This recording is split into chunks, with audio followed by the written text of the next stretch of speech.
La audiencia de Joe Rogan está colapsando en tiempo real. Desde principios de 2026, su podcast ha perdido aproximadamente 800.000 espectadores en YouTube y Spotify. Sus videos más recientes están inundados de comentarios furiosos acusándolo de ser un vendido. Sus fans más antiguos, que antes lo defendían contra toda crítica, ahora lideran los ataques. Su propio subreddit, una comunidad que solía ser uno de los espacios de fans más leales en Internet, se ha vuelto contra él de una manera casi sin precedentes. El punto de inflexión, el momento que rompió la presa, fue como trató a Theo Von en sus últimos episodios. Theo llegó con genuina preocupación sobre la vigilancia masiva, la masacre en Medio Oriente y la corrupción societal, esperando una conversación real con alguien de confianza. Recibió una clase magistral de evasión. Yo pasó ambos episodios contradiciendo todo lo que Theo decía, cambiando el tema cuando se ponía incómodo y desviando con bromas. Cuando Theo preguntó sobre los archivos de Epstein, Rogan lo acusó de insinuar cosas que no había insinuado. Cuando Theo habló de impuestos a los ricos, Rogan defendió a los millonarios diciendo que cobrarles era robar. Cuando Theo dijo sentir que hay una fuerza manipulando ambos lados de la política, Rogan tarareó Money de Pink Floyd. Cuando Theo se angustió visiblemente, yo le dijo que estaba perdiendo la cabeza y que dejara sus antidepresivos. El desprecio fue tan evidente que ni sus fans más leales pudieron negarlo. Este momento cristalizó una contradicción que llevaba años gestándose, haciéndola finalmente visible para todos. Rogan construyó su marca como el buscador de la verdad anti-establishment, el que hace las preguntas que los medios corporativos evitan. Pero esa imagen era una ilusión cuidadosamente construida, mantenida por la credibilidad acumulada de la época anterior a Spotify. Lo que pasó no es una historia personal sobre un podcast que perdió su camino, aunque la narrativa mediática lo presente así para evitar las implicaciones más profundas. Es una historia estructural sobre cómo el capital captura plataformas anti-establishment, extrae su credibilidad y la reutiliza como instrumentos de control ideológico. Rogan no es único. Es un caso de estudio perfecto de cómo el capitalismo digiere a sus críticos más conocidos. Para entenderlo hay que empezar por sus orígenes. Rogan surgió del stand-up, las artes marciales mixtas y Fear Factor. Nunca fue analista político ni activista. Nunca tuvo conexión con movimientos organizados de cambio social. Su postura anti-establishment siempre fue individualista, no colectiva. Era el anti-establishment de alguien que desconfía de la autoridad porque interfiere con su libertad personal. Esta es la cosmovisión pequeño burguesa clásica. Es escéptica de las instituciones en abstracto, pero no tiene análisis de por qué existen ni a qué intereses de clase sirven. Puede identificar síntomas de corrupción, pero no rastrearlos hasta la estructura de clases del capitalismo. Puede ver que algo está mal, pero no tiene herramientas para entender por qué, lo que la hace indefensa ante la cooptación cuando el capital llega con un cheque demasiado grande para rechazarlo. Esta vulnerabilidad hizo a Rogan presa fácil. Su escepticismo sin anclaje material podía ser redirigido, gestionado y neutralizado sin que él lo notara. El vehículo fue el acuerdo exclusivo con Spotify. En 2020, en plena pandemia, Spotify pagó a Rogan unos $100 millones por los derechos exclusivos de The Joe Rogan Experience. En la superficie parecía una simple transacción comercial. Pero lo que realmente ocurrió fue mucho más significativo. Spotify no compró el programa. Compró a su audiencia. Compró la credibilidad construida durante más de una década. Compró la confianza que millones de personas habían depositado en él. Y habiendo comprado esa confianza, podían dirigirla hacia donde quisieran. El acuerdo cambió fundamentalmente los incentivos económicos de Rogan, y esa transformación es la clave de todo lo que vino después. Antes del acuerdo con Spotify, su éxito dependía enteramente de satisfacer a su audiencia cada día. Si alienaba a sus oyentes, estos se iban y sus ingresos caían de inmediato. Había una alineación material entre sus intereses y los de su audiencia. Tenía que ofrecer valor constantemente para mantener su plataforma y su relevancia. Después del acuerdo, esa alineación se rompió por completo. Sus ingresos ya no dependían de la audiencia sino de un contrato corporativo. Su cliente principal ya no eran millones de oyentes decidiendo si escuchar cada episodio, sino una corporación que había pagado una fortuna por acceso exclusivo a su audiencia y su credibilidad acumulada. Y los intereses de esa corporación, Spotify, son radicalmente diferentes de los intereses de las personas que buscan entender el mundo que las rodea. La audiencia pasó de ser el cliente a ser el producto. ¿Qué quiere Spotify de la plataforma de Rogan? No quiere que investigue las verdaderas estructuras de poder. No quiere que pregunte sobre la naturaleza de clase de la sociedad. No quiere que conecte la propiedad corporativa de los medios con las limitaciones ideológicas del contenido que producen. Lo que quiere es algo más útil, una válvula de escape controlada. Una figura que parezca desafiar al sistema mientras permanece dentro de sus límites. Esta es la función clásica de la ideología burguesa. El sistema no necesita silenciar toda crítica. De hecho, una cierta cantidad de crítica es útil porque crea la impresión de debate abierto y demuestra que la disidencia es tolerada, que no hay necesidad de medidas más radicales. Lo que necesita es asegurarse de que la crítica nunca alcance el análisis estructural. Necesita críticos que ataquen políticas específicas pero nunca los arreglos de clase que producen esos problemas. Rogan se convirtió en ese crítico, y le pagaron muy bien. La transformación fue gradual, por lo que muchos fans no la notaron al principio. En los primeros días después del acuerdo, Rogan seguía teniendo invitados interesantes y haciendo preguntas provocadoras. Pero el centro de gravedad cambió. Los invitados que representaban desafíos genuinos al establishment aparecían menos. Las conversaciones se gestionaban más cuidadosamente. Los temas controvertidos se planteaban y abandonaban rápidamente antes de que pudieran desarrollarse en algo que amenazara la relación corporativa. El programa pasó de seguir ideas a donde llevaran a crear la impresión de libre investigación mientras se vigilaban cuidadosamente los límites de la conversación aceptable. Lo que había sido una exploración genuina de ideas se convirtió en una actuación de exploración, y durante un tiempo esto fue sostenible porque la audiencia quería creer que era real. Querían confiar en que el Rogan que habían seguido durante años seguía siendo el mismo. Hacen falta años de pequeñas decepciones acumuladas para que la verdad se vuelva innegable, como una relación que se deteriora tan lentamente que no notas que has dejado de amar hasta que un día no recuerdas la última vez que fuiste feliz. El síntoma más revelador fue el cambio en su relación con la audiencia, que los fans sintieron como una traición personal. Antes de Spotify, Rogan se posicionaba como un hombre del pueblo que valoraba el juicio de sus oyentes. Después, su actitud cambió radicalmente. Las voces disidentes se descartaban como irrelevantes. Los críticos eran hackers o bots. Se insultaba la inteligencia de la audiencia asumiendo que no notarían el cambio. Durante un tiempo no lo notaron, o lo racionalizaron diciéndose que las críticas eran injustas. La marca de Rogan era suficiente para sobrevivir unos años de deterioro. Pero la podredumbre era acumulativa, y para 2025 las grietas eran imposibles de ignorar. Los episodios con Theo Von no causaron el colapso. Fueron el momento en que la contradicción se hizo visible para todos, cuando la máscara se deslizó tan obviamente que ni los fans más leales pudieron fingir. Theo Von no es una figura política radical. Es un comediante y podcaster de Luisiana que, como él dice, vino de la nada absoluta. Se ha angustiado profundamente por lo que ve en el mundo. Sus preocupaciones no son ideológicas. Son las de un ser humano que presta atención y encuentra la realidad insoportable, vigilancia masiva, la masacre en Gaza, la crisis climática, la sensación de que las instituciones han sido capturadas por fuerzas que no se preocupan por la vida humana.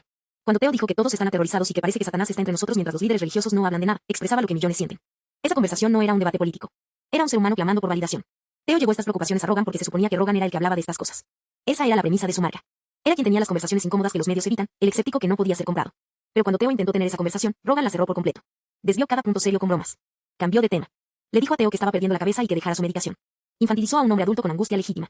No se involucró con ningún punto sustantivo porque hacerlo había requerido reconocer que el sistema no está roto sino funcionando exactamente como está diseñado bajo el capitalismo. Esa conclusión, su posición como empleado de una gran corporación no le permite alcanzarla. Esta es la clave para entender lo que le pasó a Rogan y a toda figura anti-establishment comprada por el capital. Rogan no se vendió por maldad o falta de integridad. Se vendió porque la estructura económica de su empleo hizo imposible hacer otra cosa. Cuando tus ingresos dependen de una corporación alineada con el orden existente, no puedes producir contenido que lo desafíe. La presión no tiene que ser explícita. Ningún ejecutivo de Spotify llamó para decirle que se moderara. No necesitaban hacerlo porque la presión ya estaba incorporada en el contrato, en las expectativas no dichas de aceptar $100 millones. Rogan sabía que invitados eran seguros, que temas causarían problemas. Tomó sus decisiones en consecuencia, día tras día, hasta que el programa se convirtió en otra cosa. Así opera el poder estructural, no da órdenes directas, solo crea condiciones donde cumplir es la opción racional. La reacción de la audiencia revela algo importante sobre la conciencia de clase hoy. Millones sin educación política formal, que nunca han leído teoría marxista, son capaces de reconocer la traición cuando la ven. Tienen un instinto, desarrollado a través de la experiencia, para saber cuando alguien ha dejado de ser auténtico y ha empezado a actuar. Puede que digan que se vendió, que perdió su esencia, o que se convirtió en un títere del establishment. Pero lo que describen, en sus propias palabras, es el proceso de una figura popular capturada por el capital y reutilizada como instrumento de control ideológico. Pueden ver el resultado claramente aunque no puedan nombrar el mecanismo que lo produjo. Esto sugiere que el potencial para la conciencia de clase es mucho más amplio de lo que las encuestas políticas indican, porque existe como experiencia vivida, como sensación visceral, antes de convertirse en comprensión política formal. Esto no es trivial. Significa que la conciencia de clase no se desarrolla solo con teoría o asistiendo a reuniones políticas, sino principalmente con experiencia, con el encuentro repetido con situaciones que revelan la estructura subyacente del poder. La gente que dejó de ver a Rogan no tomó una decisión política formal en el sentido tradicional. Hizo un juicio basado en la sensación de que algo está mal, de que la persona en quien confiaban se ha convertido en otra cosa. Y ese juicio, repetido en cientos de miles de casos individuales, es la materia prima a partir de la cual se construye la conciencia política cuando se conecta con una comprensión estructural más amplia. El colapso de audiencia de Rogan no es solo una historia de medios o una historia de negocios. Es un fragmento de experiencia de clase, un momento de reconocimiento que puede desarrollarse en una comprensión más profunda de cómo funciona el capitalismo y cómo se protege de las críticas genuinas. La tarea de quienes ya tienen esa comprensión estructural es encontrar a las personas donde están y ayudarlas a conectar los puntos entre el reconocimiento instintivo y la realidad sistémica que lo produce. Los comentarios de los medios principales han evitado el análisis estructural, como era de esperar. Culpan al giro de Rogan hacia la derecha y su adopción de figuras como Alex Jones. Enmarcan la pérdida de audiencia como consecuencia natural de haberse vuelto extremo. Esta narrativa es muy útil para el establishment, mantiene el foco en sus elecciones personales y no en las presiones estructurales que moldearon esas elecciones. Permite a los comentaristas liberales sentirse superiores a Rogan y su audiencia mientras evitan examinar su propia complicidad con el mismo sistema. Según esta narrativa, el problema es que Rogan fue demasiado lejos a la derecha, que se volvió demasiado extremo. La solución es que vuelva al centro sensato donde vive la opinión responsable. Pero esto pierde completamente el punto. El problema no es su dirección política, izquierda o derecha dentro del espectro de opinión permitida, sino que su contenido ahora es propiedad de una corporación cuyos intereses de clase son fundamentalmente opuestos a los de su audiencia. Un Rogan que se moviera a la izquierda seguiría siendo propiedad de Spotify, y su izquierdismo estaría igual de contenido que su derechismo. Un contraargumento, Rogan todavía tiene invitados críticos del gobierno, los medios, la industria farmacéutica. ¿No prueba que no está comprometido? No. El sistema se beneficia de permitir críticas que crean impresión de apertura y diversidad. Lo que necesita prevenir son críticas que amenacen sus estructuras de clase fundamentales.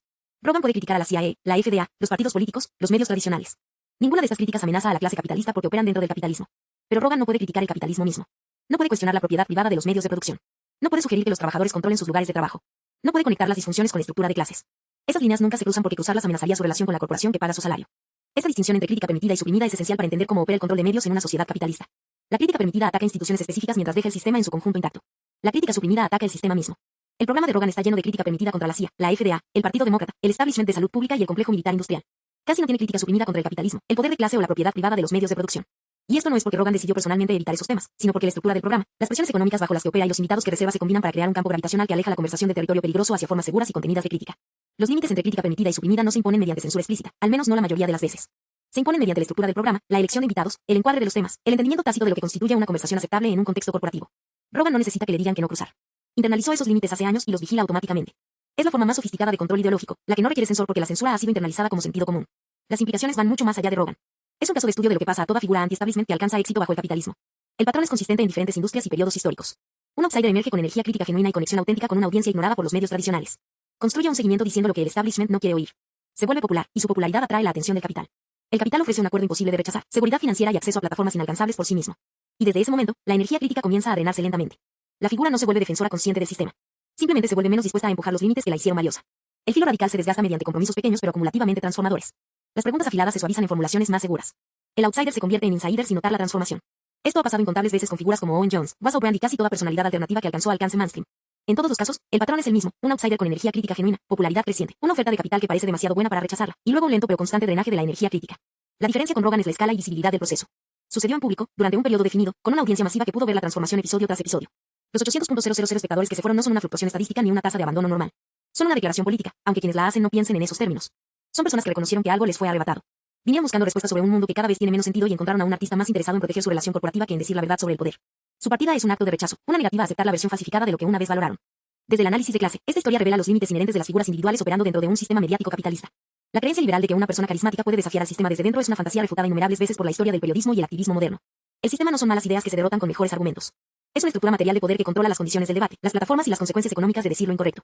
Rogan no pudo resistir porque resistir le había costado todo lo construido en más de una década de trabajo. Ninguna integridad personal supera ese cálculo cuando están en juego $100 millones. La única forma de resistir y construir algo duradero es organizarse colectivamente, crear poder que no dependa del beneplácito del capital para existir. La pregunta es, ¿qué debería hacer la antigua audiencia de Rogan con su atención y su confianza? No buscar otro Rogan. Siempre habrá otra figura anti-establishment, y será capturada por los mismos procesos porque son estructurales, no personales. El ciclo se repetirá mientras la estructura económica no cambie. La única salida es dejar de buscar salvadores individuales y construir organizaciones colectivas que sostengan el análisis crítico sin financiación corporativa. Unirse a organizaciones políticas no financiadas por multimillonarios. Apoyar proyectos de medios que no dependan de publicidad de las mismas corporaciones cuyo poder critican. Construir un ecosistema de medios propiedad de trabajadores que pueda sostenerse sin compromisos con el capital, financiado directamente por la audiencia que depende de él para entender el mundo. Esto significa apoyar canales y creadores que rechazan patrocinios corporativos y dependen del apoyo directo a través de plataformas como Patreon y Liberapay. Significa donar regularmente, no esperar que el contenido sea gratis. Significa compartir y promover el trabajo de medios independientes que son propiedad de sus trabajadores y no de capitalistas de riesgo. Significa construir la infraestructura material de un ecosistema de medios de la clase trabajadora que pueda sostenerse sin responder al capital. Porque la historia de Rogan enseña que el problema no son malos actores individuales reemplazables por mejores individuos. El problema es la dependencia económica que obliga a cada medio y creador a responder a los intereses del capital. Hasta que esa dependencia se rompa, el ciclo de captura y neutralización continuará. La próxima figura prometedora seguirá el mismo camino, no por falta de integridad personal, sino porque la estructura del sistema está diseñada para absorber y neutralizar a sus críticos más exitosos. Esta es la lección más profunda. No es sobre el fracaso personal de un hombre.